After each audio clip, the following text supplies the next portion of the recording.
Bom dia! Hoje vamos apresentar uma demonstração feita a partir de materiais recicláveis sobre os assuntos estudados neste bimestre, a respeito da evolução. Vou iniciar falando sobre as teorias de Lamarck e Darwin, e então sobre o neodarwinismo. Lamarck se baseou em dois princípios: a lei do uso e desuso, que é a teoria de que todos os órgãos podem se desenvolver ou atrofiar conforme a necessidade do ser, e a lei da transmissão de caracteres, a teoria de que as características adquiridas com a lei do uso e desuso eram transmitidas de geração em geração.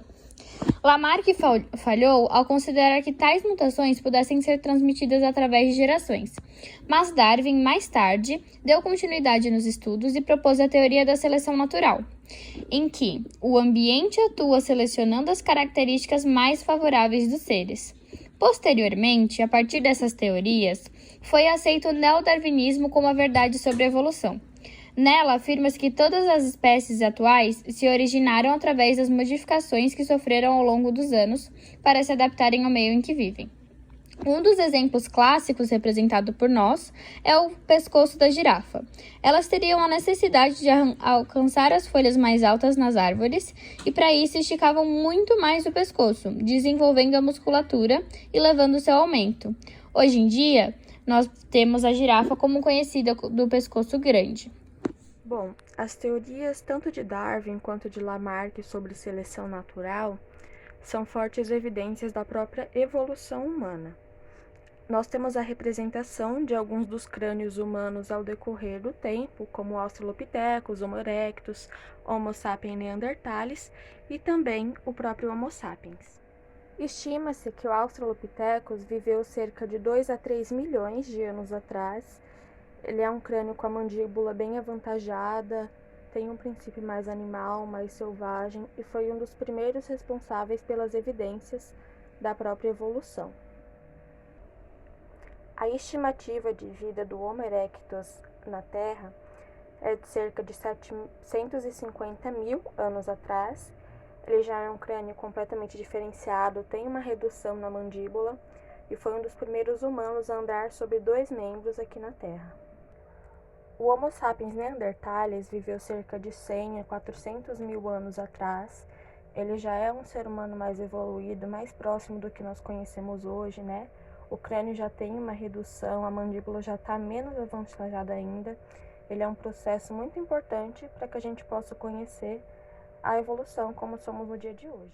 Por fim, o Homo sapiens, que surgiu cerca de 40 mil anos atrás e é presente até os dias de hoje, nós humanos mesmos somos dessa espécie. Já tem a mandíbula mais certinha, o crânio do tamanho correto, e essa é a estrutura óssea que nós possuímos até o dia de hoje.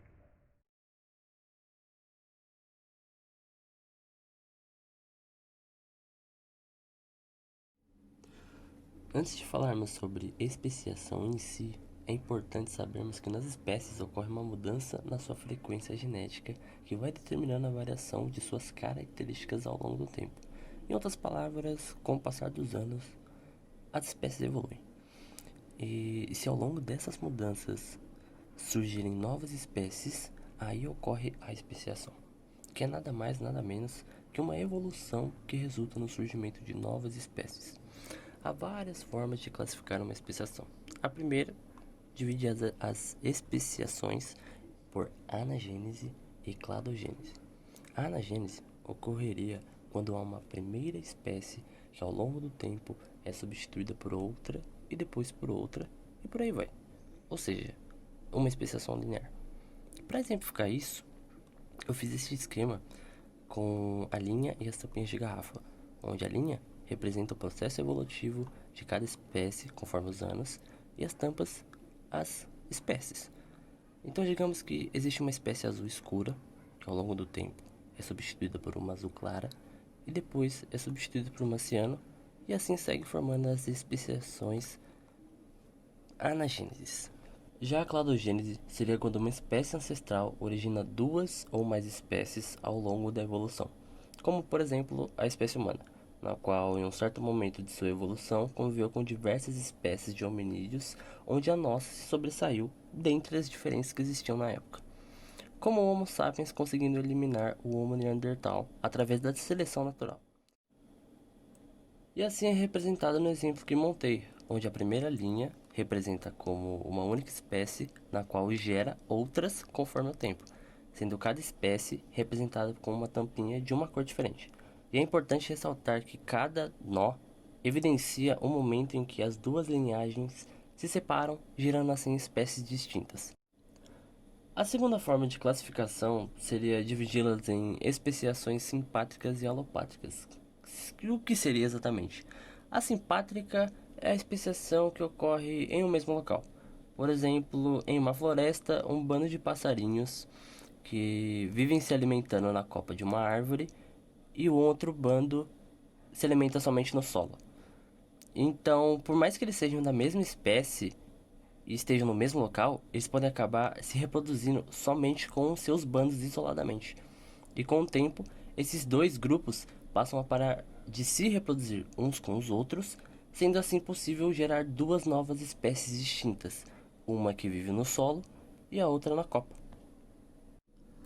E por último, mas não menos importante, temos a alopátrica, que é a especiação que ocorre com o surgimento de uma barreira geográfica que separa populações distintas. Logo depois de um certo tempo, essas populações podem vir a formar espécies diferentes.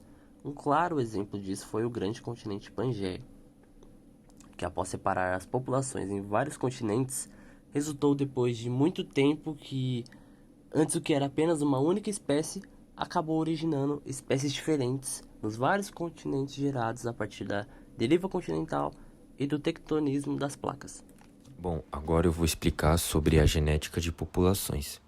Bom, esta fornece suporte para diferentes campos de estudo, como evolução biológica, ecologia, medicina, enfim, algumas das questões mais relevantes da atualidade que podem ser respondidas com a ajuda da genética de populações. Bom, segundo a genética mendeliana, prever os resultados fenótipos e genótipos esperados no prole para cada tipo de acasalamento controlado. Por exemplo, as cores dos chocolates. Temos o diamante negro e temos o lacta ao leite, que são linhagem pura e que vai gerar uma filial 1, que no caso seria o chocolate dourado.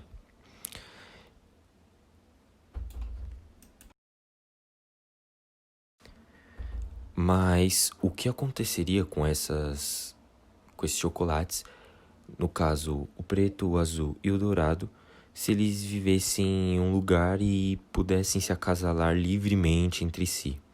Bom, nessa situação, o que deverá acontecer com essa população de chocolate ao longo da geração, caso os acasalamentos entre elas ocorra de maneira totalmente ao caso, ou cada chocolate produza uma mesma quantidade descendente, ou cada descendente tem a mesma chance de sobreviver, de se reproduzir, ou se esse grupo se comporta como uma população de tamanho infinito, ou se essa população não recebe nem perca representantes de outras populações de chocolate.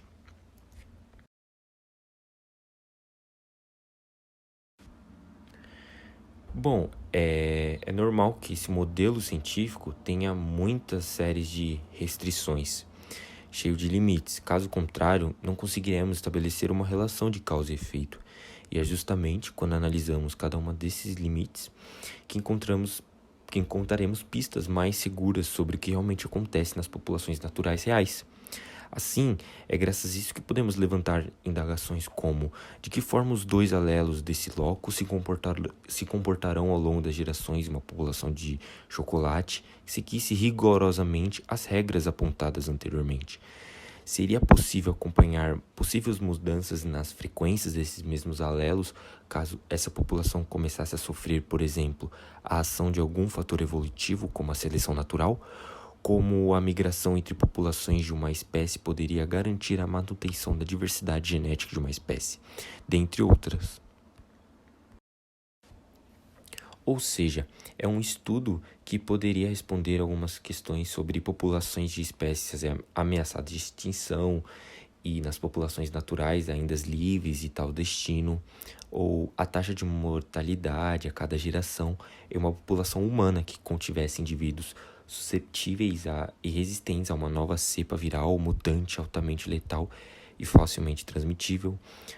Se uma melhorista iniciasse um programa de melhoramento genético, quantas gerações seriam necessárias para a completa eliminação de caracteres indesejáveis da sua população, como mensurar a ação da mutação, seleção natural, seleção sexual, deriva genética e migração no processo de evolução das espécies.